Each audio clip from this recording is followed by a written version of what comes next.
नमस्कार सर्वांना, कसे आहात सर्व? छान मजेत ना?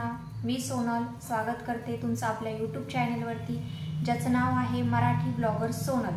आणि आत्ता गेलेला आहे सोहम स्कूलमध्ये. आज त्याची स्कूल जी आहे ती लवकर होती आणि सुटणार पण लवकर आहे, कारण की आता एक्झाम जवळ आलेली आहे. त्याच्यामुळे त्याच्या स्कूलचा जो टाईम आहे तो थोडा चेंज झालेला आहे आणि माझंही रुटीन जे आहे ते थोडं आता चेंज झालेलं आहे. तर आता त्याला पाठवलेलं आहे स्कूलमध्ये आणि इकडे मी ठेवलेला आहे चहा. सकाळपासून चहा काही घेतलेला नव्हता, आता चहा ठेवलेला आहे. चहा घेते आणि त्याच्यानंतर मग जे आहे ते घरातल्या कामांना सुरुवात करते, कारण सकाळी सकाळी चहा घेतल्यानंतर थोडं फ्रेश वाटतं, असं माझ्या बाबतीत तरी आहे. आणि त्याच्यानंतरच मग मी माझ्या राहिलेल्या कामांना जी आहे ती सुरुवात करते. चला तर मग आता पटपट जी आहे ती कामं करते.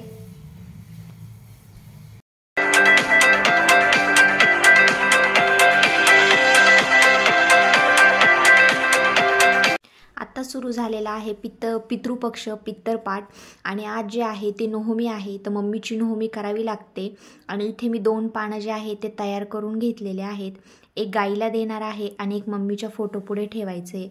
तर इथे पित्राचा जो सर्व स्वयंपाक असतो तोही माझा तयार आहे. आणि जे काही सामान असतं पित्रामध्ये, जे काही पदार्थ बनवतात ते सर्व मी करून घेतलेले आहेत. आणि 2 जसे मी बोलली तुम्हाला तसे पानंही बनवलेले आहेत. आणि इथे मम्मीच्या फोटोपुढे नैवेद्य जो आहे तो ठेवलेला आहे.